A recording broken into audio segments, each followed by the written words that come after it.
I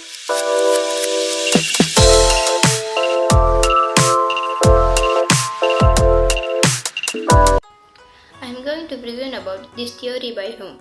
Person-centered therapy or theory is also known as client-centered therapy or Rogerian's therapy. The father of person-centered therapy is Carl Rogers. Carl Rogers was a 20th century humanist psychologist and the founder of person-centered therapy. Lastly, person-centered therapy has had a tremendous impact on the field of psychotherapy and many other disciplines. Okay, hi, I'm Jislan Ganesan from Best 19 and I'm doing Diploma in Enforcement Management. So the reason I'm here is to talk about what is person-centered theory about. Person-centered theory is based on the underlying belief that everyone has the ability and desire to reach their potential through personal growth and change. This natural tendency is called the tendency to self-actualization. The capacity for self-actualization is derived from the ability of a person to understand himself and to change his own concepts as well as his attitudes and behaviors.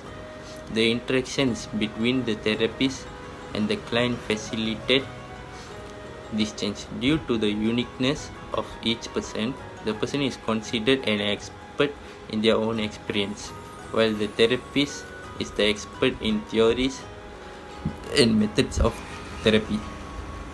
This conviction creates a team approach with equal partners on the team and not an experienced therapist with a helpless patient, as is the model in psychoanalysis.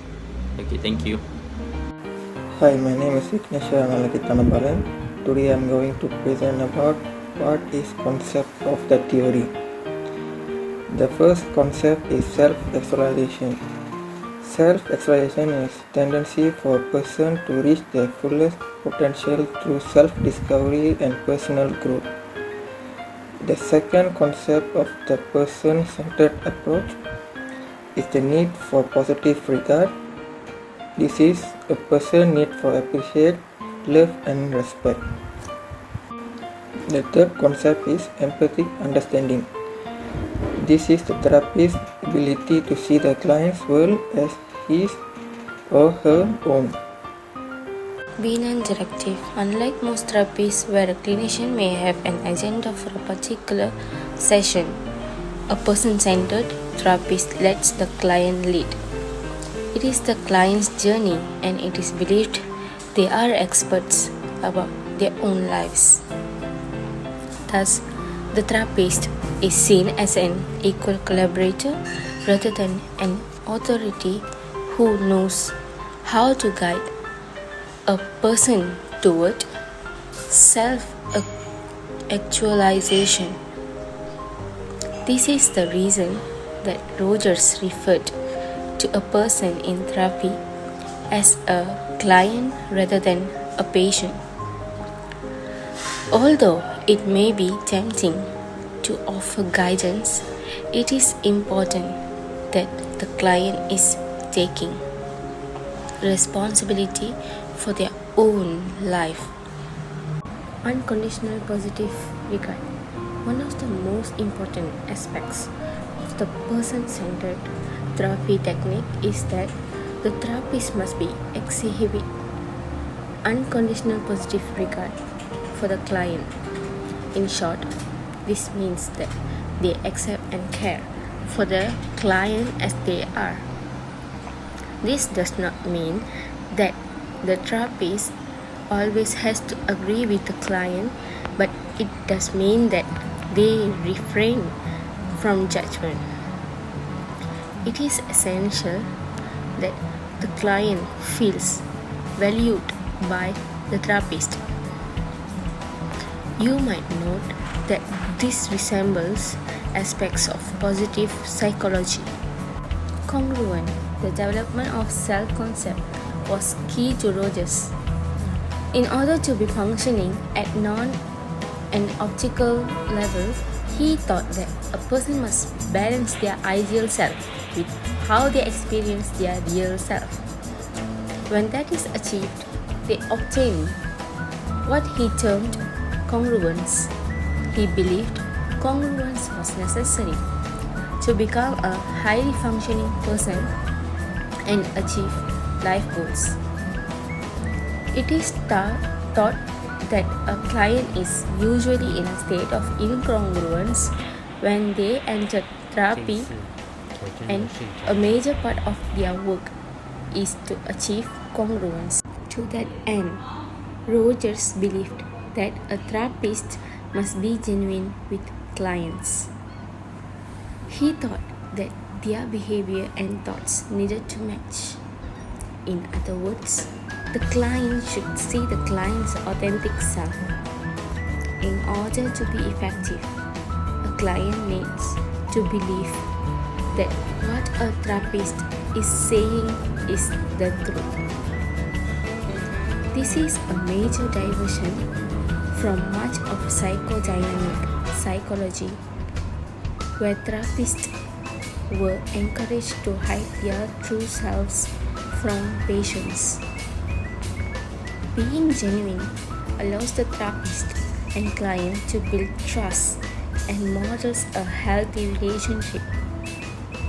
If a therapist is not exhibiting congruence, a client will not be able to achieve a similar state.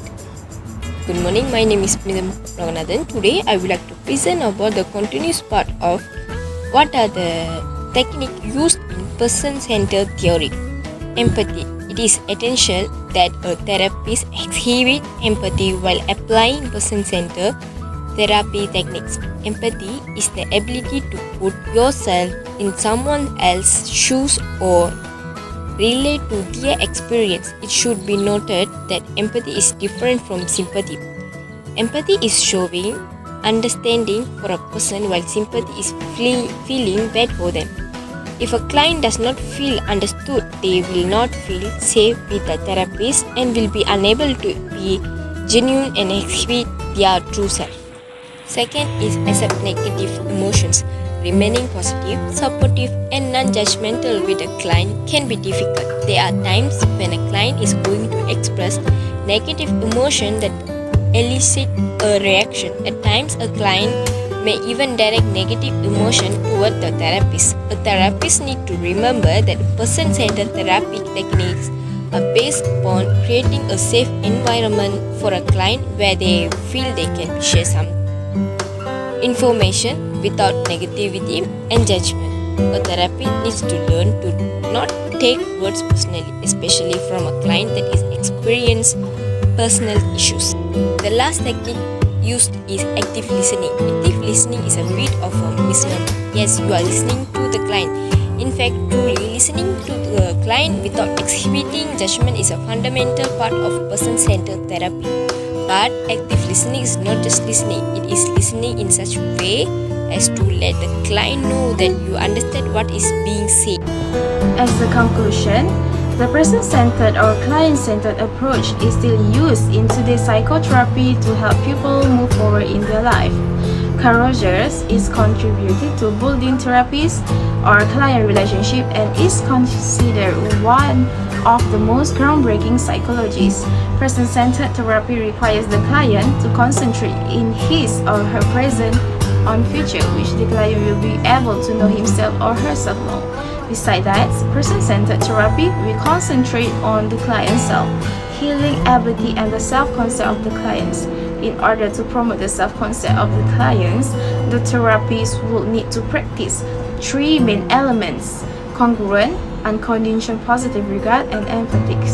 Aside from that, for the therapeutic relationship to be successful, the therapist need to ensure 6 core conditions to present: therapist-client psychological contact, client incongruence, therapist congruence, therapist unconditional positive regard, and last, therapist empathic understanding and client perception.